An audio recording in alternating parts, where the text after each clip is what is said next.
Only a few years ago, rock groups like KINO were labeled subversive to Soviet youth.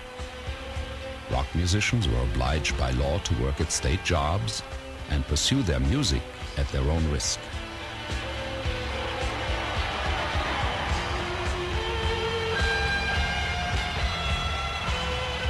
Today, they have emerged from their underground status. Leningrad groups like KINO are leaders in the Soviet rock revolution.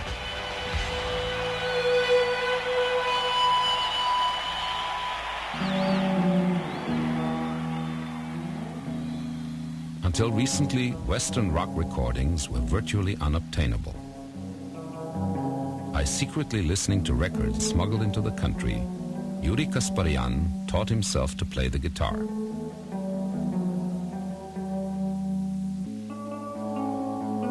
Officially, he worked in the boiler room of a factory, but in his own room, he dreamed of becoming a rock star. Music began from school and I started to play cello. I learned for 7 years and then I began to listen to pop music and began to play guitar. I tried to copy the Western music. I taught myself guitar by listening to the Beatles. I became bored of other people's music and started making my own.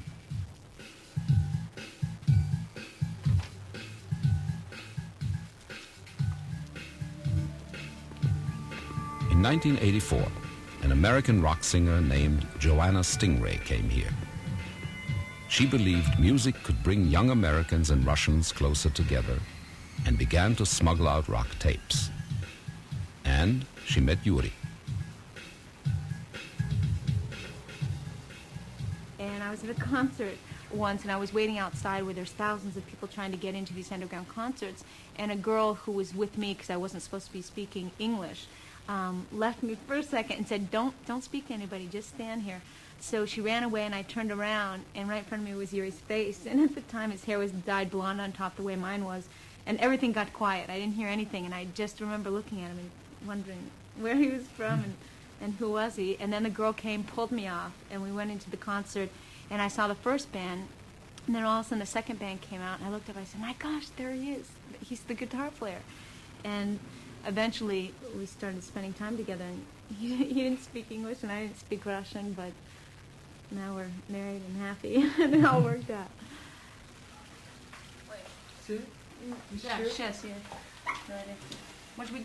Now Joanna commutes from Los Angeles to Leningrad. Because of the city's housing shortage, she and Yury share a suburban apartment with his parents and grandmother. His mother is a government scientist. What both our mothers were concerned about, it was as if they were saying the exact same thing, just in two different languages. How he was going to support me, how we were going to live being apart so much of the time.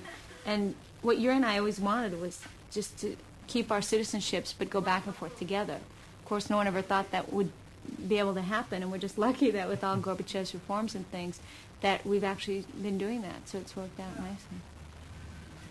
Before, we've been unofficial musicians. It means we rehearse at homes, we play in small halls, we not get any money from our music. But the audience always more interested in unofficial music than in official. It's begin to change with perestroika, glasnost. This line between unofficial and official musicians begin to disappear.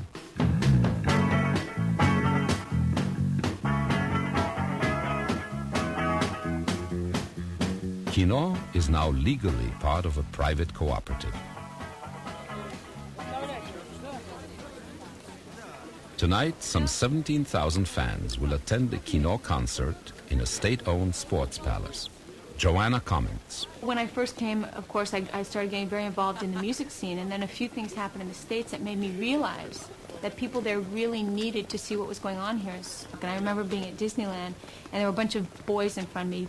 So I asked them, just out of curiosity, what do you think about Russia? And these boys immediately turned around and said, "We gotta blow him up, kill him." So I realized if they saw the kind of friends I had here that they could identify with, they wouldn't think that way. Each member of the audience pays 3 rubles, about half a day's wage, for tickets. The group, which once earned 150 rubles a night in underground clubs, may now net about 15,000 rubles. No, I come and get you. Look at that, you're missing something in the corner.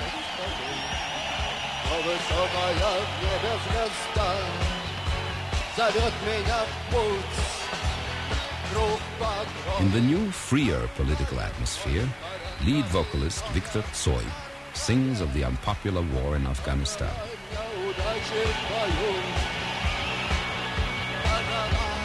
The words of his song, Blood Type, speak for a Soviet soldier. The blood type is on my sleeve. My number on my sleeve. Wish me good luck in the battle.